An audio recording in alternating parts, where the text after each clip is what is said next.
Hello friends, welcome to our channel Home Science Kaksha. Let's go together. I'm Dr. Shaluka. Let's start today's topic Principle of Design. Principle of design का use हम किसी भी decorative article को और attractive बनाने के लिए करते हैं।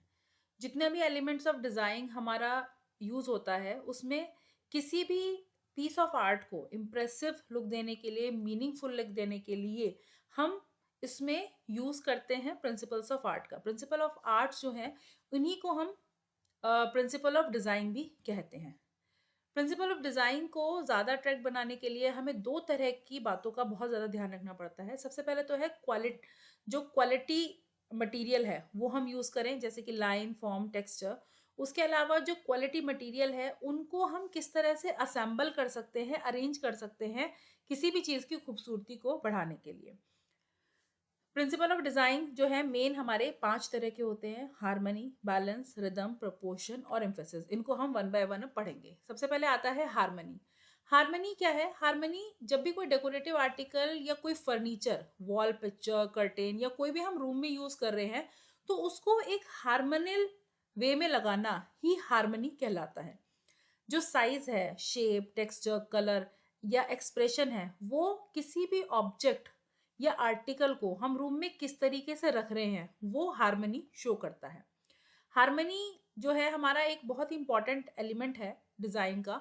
तो कौन कौन से एलिमेंट इसमें हमें ध्यान रखने पड़ते हैं? सबसे पहले तो लाइन में हार्मनी होना जरूरी है। जो साइज और शेप हम ले रहे हैं उसमें हार्मनी जरूरी है। जो टेक्सचर, एक्सप्रेशन, कलर या पैटर्न हम यूज कर रहे हैं उसमें हार्मनी का होना, यानी कि एक लयबद्धता का होना बहुत ज्यादा जरूरी है। सेकेंड आता है बैलेंस। बैलेंस क्या है?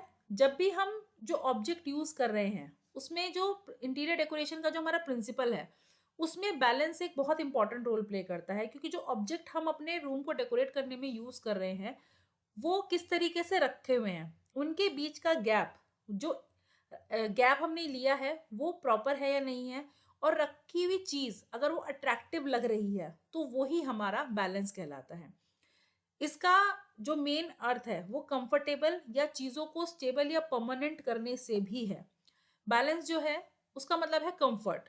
कोई भी आर्टिकल जो हम यूज कर रहे हैं अपने रूम को डेकोरेट करने के लिए वो किसी भी शेप का, किसी भी कलर का हो सकता है, लेकिन जो उसकी ग्रेविटेशनल, जो बीच का, दोनों आर्टिकल्स के बीच का जो ग्रेविटेशन है वो इक्वल होना चाहिए, तभी वो बैलेंस कहलाता है। बैलेंस भी हमारा दो तरह का होता है: फॉर्मल जो है आपका सिमेट्रिकल बैलेंस, या फिर इनफॉर्मल और सिमेट्रिकल बैलेंस। फॉर्मल बैलेंस क्या है? जब भी कोई हम ऑब्जेक्ट यूज कर रहे हैं तो उसके आसपास दूसरे ऑब्जेक्ट के साथ जो गैप है वो इक्वल होना चाहिए, या जो साइज हम यूज कर रहे हैं, वेट, जितने वेट का आर्टिकल आप यूज कर रहे हो वो इक्वल होता है तो आप उसको बैलेंस या सिमेट्रिकल या फॉर्मल बैलेंस हम उसको कहते हैं। इनफॉर्मल बैलेंस हो गया।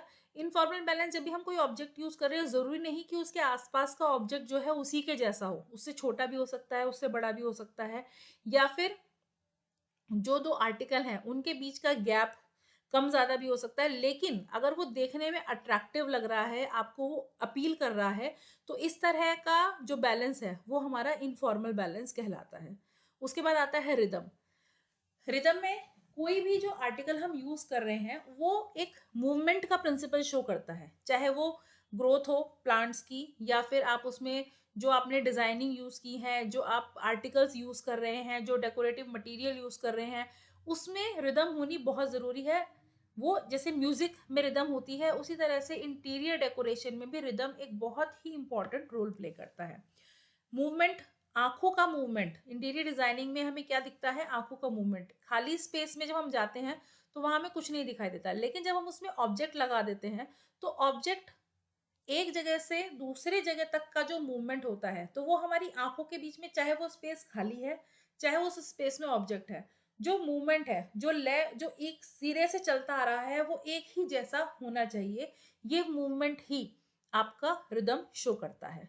रिदम जो है एक आर्ट है जो कि आंखों को एक प्लेजर जो है फीलिंग देता है लाइन, फॉर्म और टेक्सचर के अरेंजमेंट से। रिदम भी दो तरह का हो सकता है: रेगुलर रिदम और वेरिएबल रिदम। उसके बाद आता है आपका प्रोपोर्शन। प्रोपोर्शन क्या है? जब भी कोई ऑब्जेक्ट आप यूज कर रहे हैं तो उसके आसपास का जो साइज है, जो शेप है, वो इक्वल होना चाहिए। और जो प्रोपोर्शन जो ऑब्जेक्ट हम यूज कर रहे हैं उनका आपस में रिलेशनशिप होना चाहिए। प्रोपोर्शन को हम लॉ ऑफ रिलेशनशिप भी कहते हैं।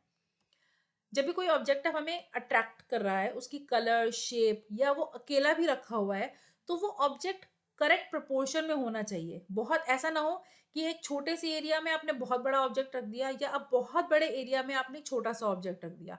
अगर वो रखा हुआ भी है तो वो उसकी ब्यूटी को बढ़ाना चाहिए, उसकी ब्यूटीनेस को कम ना करे। उसके अलावा जो किसी भी ऑब्जेक्ट की ब्यूटी है, प्रोपोर्शन अगर हम यूज कर रहे हैं इंटीरियर डेकोरेशन में, तो वो उसकी ब्यूटी को बढ़ा देता है। कौन कौन से पॉइंट्स हम कंसिडर करते हैं? प्रोपोर्शन इन लाइन, यानी कि वो एक समानुपात में हो। जो डिस्टेंस और स्पेस है उनके बीच का, दो आर्टिकल्स के बीच का, वो प्रोपोर्शनेट होना चाहिए। और स्केल, यानी कि अकॉर्डिंग टू साइज आप उसको यूज करेंगे। उसके बाद आता है एम्फेसाइज। एम्फेसाइज का मतलब है कि किसी भी आर्टिकल को, कोई एक फेवरेट एरिया, आपका रूम में कोई एक फेवरेट स्पेस जिसको आप एम्फेसाइज करना चाहते हैं, कि आप चाहते हैं कि सबसे पहले जब वो कोई देखे तो आप उसकी नजर उस एरिया पर जानी चाहिए। तो उस एरिया पर जाने के लिए जो हम प्रेजेंटेशन यूज करते हैं उसको हम एम्फेसाइज करना कहते हैं। उसके लिए हम दो तरीके होते हैं। या तो उस ऑब्जेक्ट के आसपास आप कम अट्रैक्टिव चीजें रख दीजिए, या फिर उसके आसपास इतनी मतलब उस एरिया को खाली छोड़िए, या उसके आसपास कम अट्रैक्टिव चीजें रखिए, ताकि लोगों का जो अट्रैक्शन है सबसे पहले रूम में उसी एरिया पर जाए। कौन कौन से पॉइंट हैं जो हम कंसिडर करते हैं किसी भी चीज को एम्फेसाइज करने के लिए? व्हाट टू एम्फेसाइज, हमें उस रूम में क्या एम्फेसाइज करना है। उसके बाद आता है कैसे आप उसको एम्फेसाइज करेंगे, यानी कि उसके आसपास आप जो आर्टिकल्स हैं ग्रुपिंग करेंगे, उसकी डेकोरेशन करेंगे, use of colour, line, form. इसका एक बहुत सिंपल सा एग्जांपल है रंगोली। जब हम किसी भी एरिया में रंगोली यूज करते हैं, कि हमारा एम्फेसाइज होता है कि उस एरिया को एम्फेसाइज करने के लिए आप वहां पर डेकोरेटिव चीजें लगाते हैं। वेयर टू एम्फेसाइज, आपको रूम के आउटर का एरिया एम्फेसाइज करना है, अंदर का एरिया एम्फेसाइज करना है, या कोई कॉर्नर एम्फेसाइज करना है, क्या आपको एम्फेसाइज करना है, एंड हाउ मच एम्फेसाइज, और कितना एम्फेसाइज करना है। ऐसा ना हो कि उस रूम की बाकी सारी चीजें जो हैं वो फीकी लग जाए और वो एक ही आर्टिकल सबसे ज्यादा एम्फेसाइज हो जाए। तो कितना एम्फेसाइज करना है ये भी उस पर डिपेंड करता है।